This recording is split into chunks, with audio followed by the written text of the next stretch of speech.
할렐루야. 우리 하나님을 찬양하는 일이 선함이요 찬송하는 일이 아름답고 마땅하도다. 여호와께서 예루살렘을 세우시며 이스라엘의 흩어진 자들을 모으시며 상심한 자들을 고치시며 그들의 상처를 싸매시는도다. 그가 별들의 수요를 세시고 그것들을 다 이름대로 부르시는도다. 우리 주는 위대하시며 능력이 많으시며 그의 지혜가 무궁하시도다. 여호와께서 겸손한 자들은 붙드시고 악인들은 땅에 엎드려 뜨리시는도다. 감사함으로 여호와께 노래하며 수금으로 하나님께 찬양할지어다.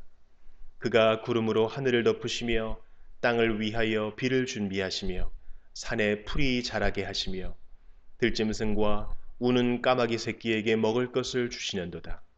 여호와는 말의 힘이 세다 하여 기뻐하지 아니하시며 사람의 다리가 억세다 하여 기뻐하지 아니하시고 여호와는 자기를 경외하는 자들과 그의 인자하심을 바라는 자들을 기뻐하시는도다.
사도행전 10장 9절부터 살펴보도록 하겠습니다. 지난 시간에 로마 군대 백부장인 경건한 고넬료에게 하나님의 전사가 너의 기도와 구제가 하나님께 상달되어 기억하신 바가 되었다 라는 말씀과 함께 요바에 있는 베드로를 청하라는 말을 들은 고넬료가 하인들과 부하 중 경건한 자를 요바로 보내는 장면까지 살펴봤습니다. 이 시간 그 말씀을 이어서 보도록 하겠습니다. 9절입니다.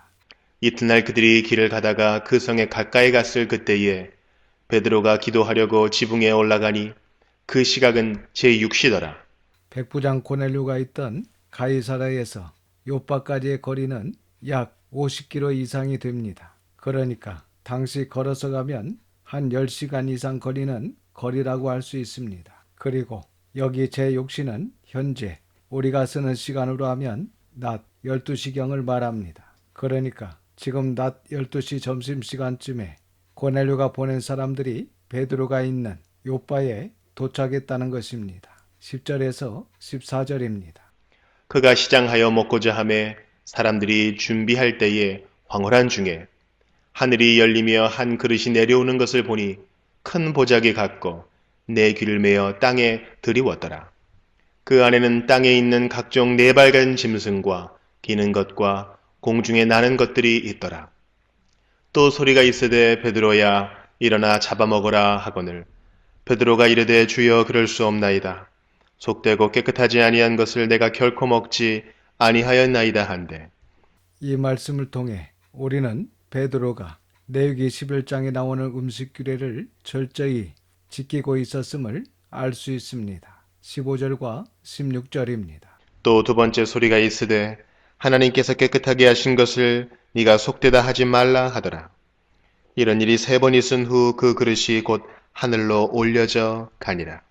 이 본문 때문에 오늘날 기독교인들이 신학시대에는 부정한 음식, 정한 음식이라는 레위기 11장의 말씀을 무시하고 아무거나 먹어도 된다라고 오해하게 된 것입니다. 그러니까 15절 이 한 구절만 보고 신학시대에는 아무거나 다 먹어도 된다. 즉 하나님께서 다 허락하셨다. 이렇게 해석하고 가르칩니다. 그러나 뒤에 이어지는 말씀을 보면 이 말씀은 신학시대에는 아무거나 다 먹어도 된다 라고 하나님께서 허락하신 말씀이 아니라는 것을 알 수 있습니다. 17절입니다.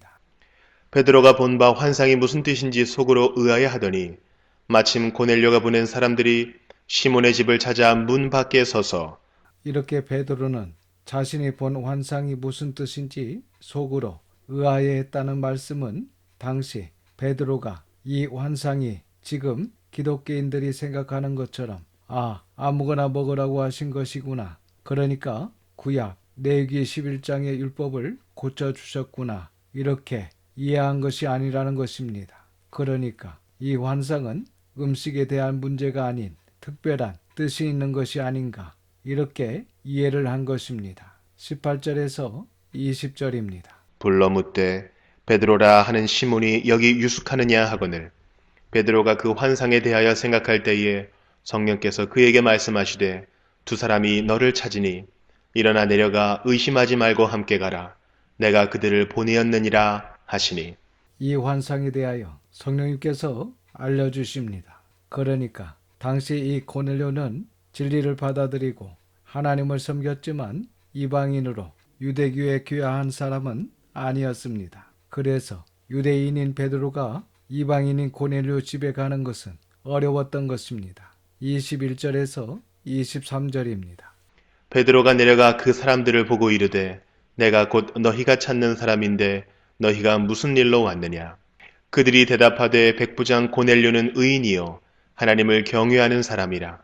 유대 온 족속이 칭찬하더니 그가 거룩한 천사의 지시를 받아 당신을 그 집으로 청하여 말을 들으려 하느니라 한데 베드로가 불러들여 유숙하게 하니라. 이튿날 일어나 그들과 함께 갈새 요바에서 온 어떤 형제들도 함께 가니라.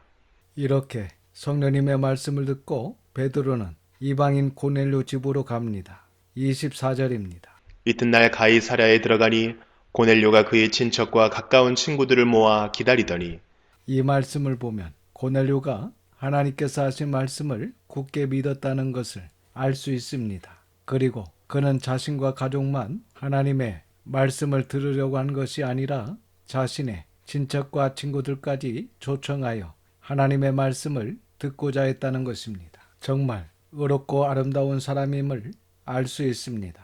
우리도 이런 마음이 있어야 할 것입니다. 나만 진리를 대하고 은혜 받으려고 하는 것이 아니라 나와 함께하는 모든 이들도 이런 귀한 진리와 은혜 받기를 바라는 마음이 있어야 합니다. 25절입니다. 마침 베드로가 들어올 때에 고넬료가 맞아 발 앞에 엎드려 절하니 사실 당시 베드로는 식민지 백성입니다. 그런데 고넬료가 베드로의 발 앞에 엎드려 절했다는 것은 정말 이 사람이 얼마나 겸손하고 순수한 사람인지 알 수 있습니다. 그리고 하나님을 사랑하는 마음이 있기에 이렇게 할 수 있었던 것입니다. 26절입니다. 베드로가 일으켜 이르되 일어서라 나도 사람이라 하고 이것이 전도자의 자세입니다. 우리는 늘 겸손한 자세로 하나님의 말씀을 전하는 전도자일 뿐입니다. 27절과 28절입니다. 더불어 말하며 들어가 여러 사람이 모인 것을 보고 이르되 유대인으로서 이방인과 교제하며 가까이 하는 것이 위법인 줄은 너희도 알거니와 하나님께서 내게 지시하사 아무도 속되다 하거나 깨끗하지 않다 하지 말라 하시기로 이 본문까지 우리가 봐야 하나님께서 베드로에게 보여주신 그 환상의 의미를 알 수 있습니다. 28절에 유대인으로서 이방인과 교제하며 가까이 하는 것이 위법이다. 라는 이 말씀은 당시 유대인들의 관습의 위법이라는 말입니다. 그러니까 유대인들은 신명기 7장 3절과 4절의 말씀을 확대 해석하여 모든 이방인들을 부정하게 여기고 그들과의 교제를 죄악시했습니다. 뒤에 11장에 나오는데 이 할례받은 사람들은 할례받지 않는 사람들을 사람 취급도 하지 않고 부정하게 여겼습니다. 그래서 그들의 집에 들어가 함께 먹고 마시는 것은 생각조차 할 수 없었습니다. 그런데 사실 우리가 구약에서 살펴봤는데 왜 이방인과 교제하는 것이 금지되었습니까? 그것은 하나님의 백성이 이방인의 문화에 물들거나 영향을 받아 죄를 지어 멸망하게 될까봐 교제를 막으신 것입니다. 그러니까 이방인과의 교제를 하지 못하는 것이 아니라 그들의 영향을 받지 않게 하는 것이 목적이었습니다. 그러나 만약 그들의 영향을 받는 것이 아니라 오히려 그들에게 거룩한 영향력을 줄 수 있고 전도할 수만 있다면 교제를 금지할 이유가 없는 것입니다. 그래서 신약시대에 와서 지금 이렇게 성령님께서 그들을 부정하다 하지 말고 오히려 그들에게 진리를 전하고 복음을 증거하라고 하시는 것입니다. 이렇게 여기까지 보면 베드로가 본 그 환상은 음식 문제가 아니라 유대인들이 이방인들을 부정한 짐승으로 보고 있는 그 잘못된 시각을 바꾸라는 말씀임을 명확히 알 수 있습니다. 그리고 베드로도 그 하나님의 뜻을 어느 정도 깨닫고 이방인 고넬료의 집으로 갔던 것 같습니다. 29절에서 33절입니다. 부름을 사양하지 아니하고 왔노라 묻노니 무슨 일로 나를 불렀느냐 고넬료가 이르되 내가 나흘 전 이맘때까지 내 집에서 제9시 기도를 하는데 갑자기 한 사람이 빛난 옷을 입고 내 앞에 서서 말하되 고넬료야 하나님이 네 기도를 들으시고 네 구제를 기억하셨으니 사람을 요바에 보내어 베드로라 하는 시몬을 정하라. 그가 바닷가 무두장의 시몬의 집에 유숙하느니라 하시기로 내가 곧 당신에게 사람을 보내었는데 오셨으니 잘하였나이다. 이제 우리는 주께서 당신에게 명하신 모든 것을 듣고자 하여 다 하나님 앞에 있나이다. 정말 이 고넬료의 행동과 말 한마디 한마디가 얼마나 대단합니까? 33절 중반절에 이제 우리는 주께서 당신에게 명하신 모든 것을 듣고자 하여 다 하나님 앞에 있나이다 라고 이야기합니다. 지금 베드로 앞에 있으면서 그 베드로의 말을 듣겠다는 것이 아니라 베드로를 통해서 들려지는 하나님의 말씀을 들으려고 하나님 앞에 있다는 것입니다. 이것이 바로 하나님의 말씀을 듣는 구도자의 바람직한 자세이며 참 예배자의 자세입니다. 이 시간 우리에게도 이러한 마음과 자세가 있기를 주님의 이름으로 축원합니다. 34절과 35절입니다.